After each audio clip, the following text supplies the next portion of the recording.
4 in the morning, Moscow, Idaho. A college town like 100 others, quiet streets, porch lights left on out of habit, not fear. A few blocks from campus, on a sloped street called King Road, a 3-story house sits behind a tree line. 6 people are inside. 4 of them have, at most, a few hours left to live. There is no sound of a struggle that anyone will later report hearing clearly. No scream that wakes the block.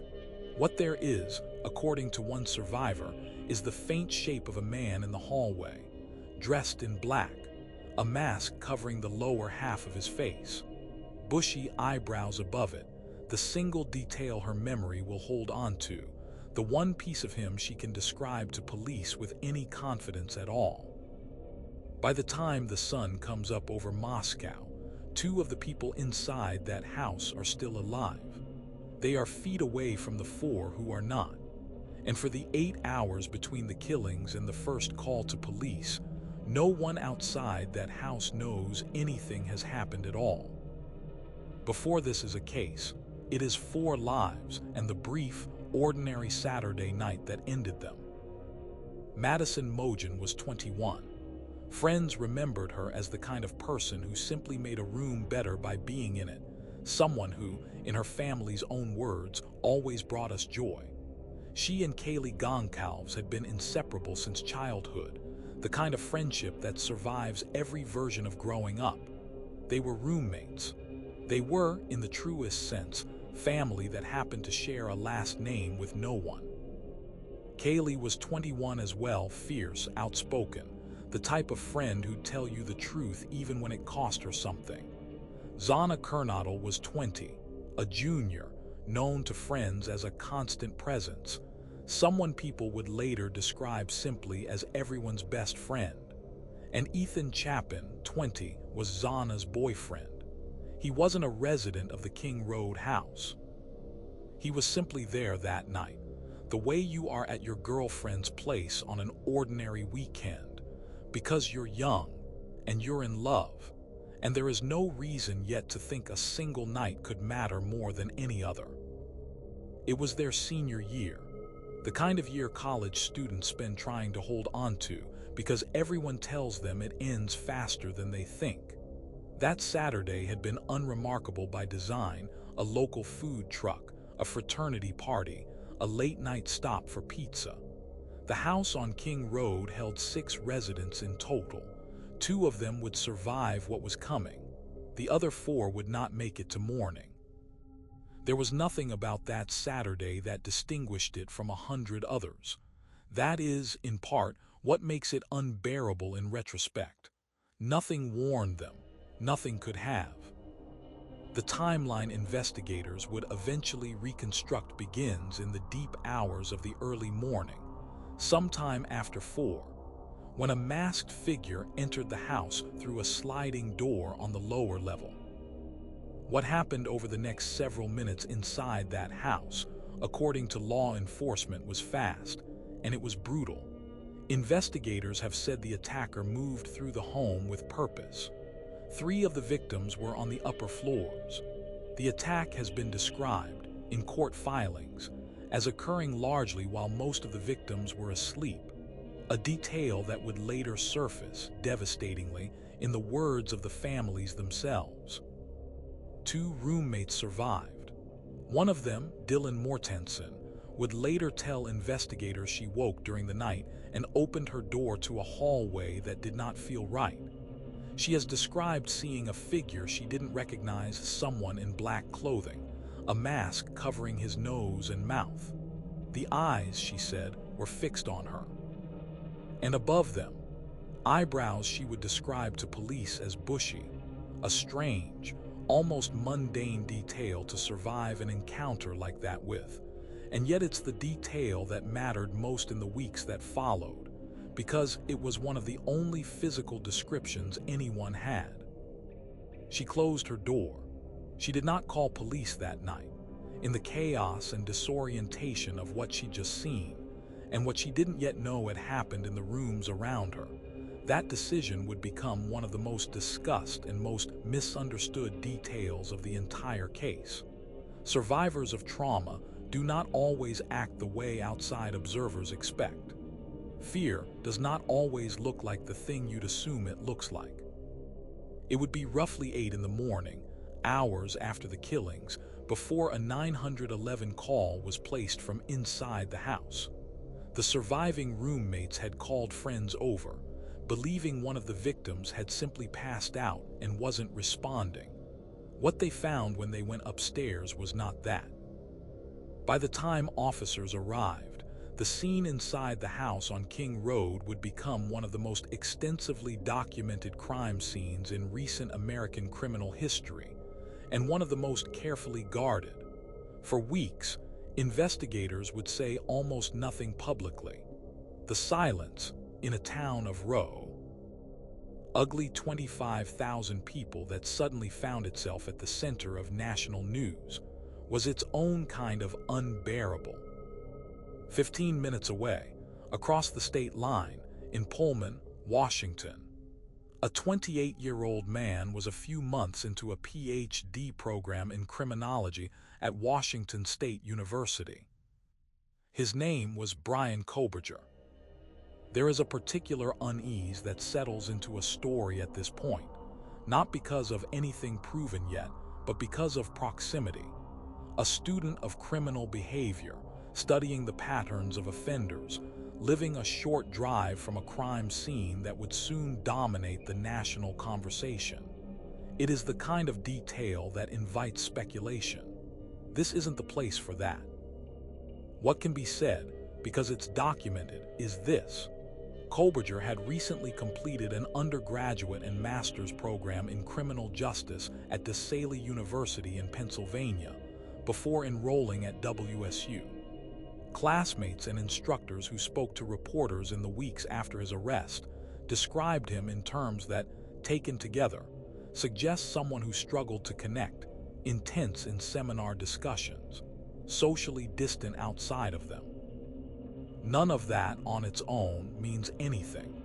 Plenty of isolated, intense graduate students never hurt anyone. The unease here isn't a conclusion. It's a question the case never definitively answers, and one this video isn't going to manufacture an answer to.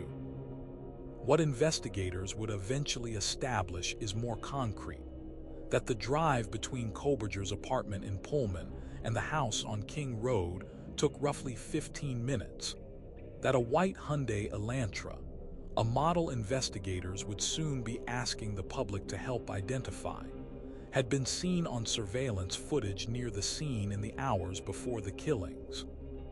For weeks, none of this was public. The case sat in that uncomfortable space between active investigation and unsolved, while 4 families waited, and a college town tried to understand how something like this could happen inside it. The digital trail, once investigators began assembling it, was specific in a way that's hard to read as coincidence. On the night of the murders, search records show queries for local police dispatch audio, the kind of search a person might run if they wanted to know, in real time, what law enforcement already knew. Kohberger's phone, according to records cited by investigators, was powered off in the hour before the killings and powered back on afterward. A gap in the data, placed exactly where a gap would be most useful to someone who didn't want to be tracked. A knife sheath was recovered at the scene, a detail that would become central to the case. Touch DNA on the snap of that sheath would eventually be matched, investigators said, to a single source.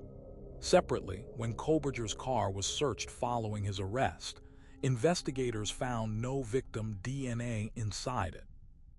But an FBI analyst determined that soil found on a shovel inside the car matched dirt from the Moscow area, a detail that would fuel theories about concealment, about a shovel meant for burying something, though the full meaning of that detail was never resolved in open court. The arrest came on December 30th, 2022, just over 6 weeks after the murders, at Kohberger's parents' home in the Poconos, in Pennsylvania. He had driven cross-country with his father in the days before, in what investigators would later characterize as a visit home for the holidays. Federal and state law enforcement coordinated the arrest before dawn. In May of 2023, a grand jury in Idaho returned an indictment: 4 counts of first-degree murder, 1 count of burglary. The case was, on paper, moving toward trial. What no one outside the legal teams involved could have predicted was how it would actually end. For more than 2 years, the case crept toward a trial that was, by every public indication, going to happen. Evidentiary hearings, defense motions, a change of venue. The kind of slow legal machinery that true crime audiences have learned to recognize as the long middle of every major case. Then, in late June of 2025, with the trial just weeks away, that machinery stopped. Kohberger agreed to a plea deal. In exchange for pleading guilty to all charges, prosecutors agreed to take the death penalty off the table.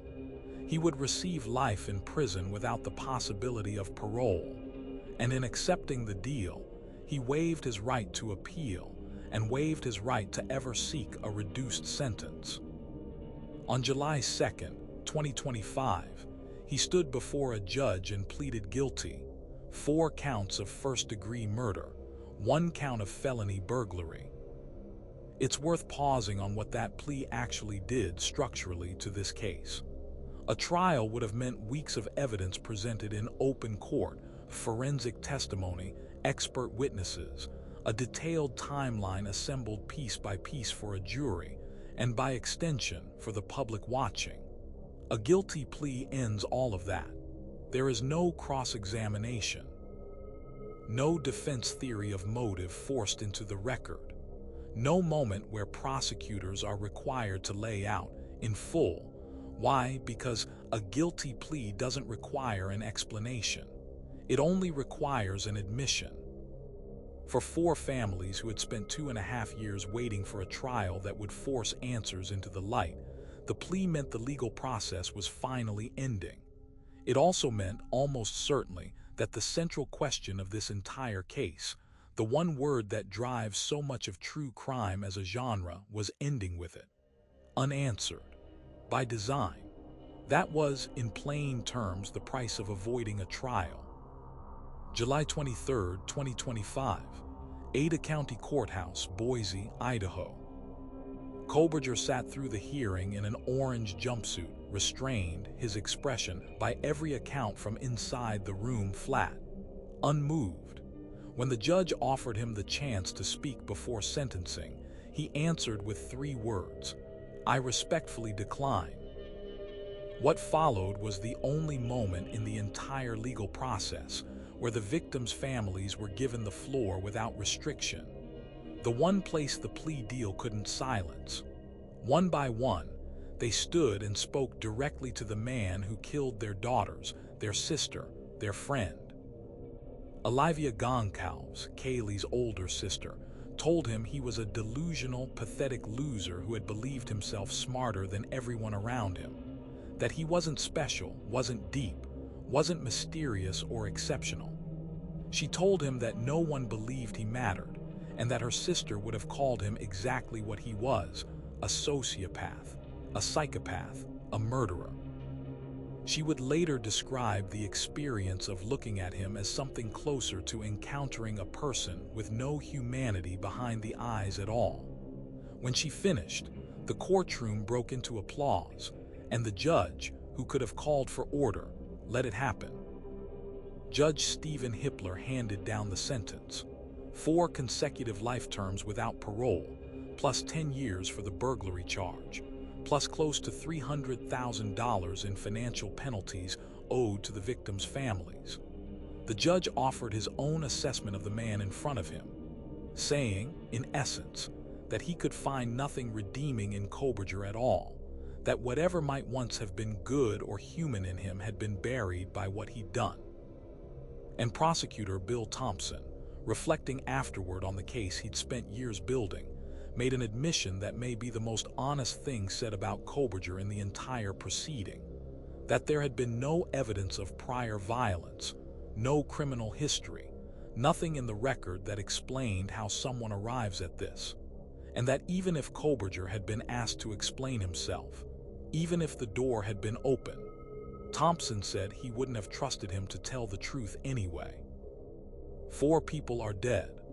1 man will spend the remainder of his life inside a maximum security facility in Idaho, having traded every chance at appeal, every future hearing, every opportunity to ever stand in front of a camera or a jury again, for the simple guarantee that he gets to keep breathing. He did not explain himself. He was not required to. The legal system in cases like this was never built to extract meaning, only accountability. And accountability, it turns out, is not the same thing as understanding. Somewhere in that gap is where this case will live, permanently. Not in a courtroom, not in an appeal that will never be filed. In the question 4 families will carry for the rest of their lives, a question the law has now formally closed the door on answering. Why was never on trial? It was the one thing he got to keep. If this case made you think, tell me what you think in the comments. And if you want the next full breakdown, it's already up.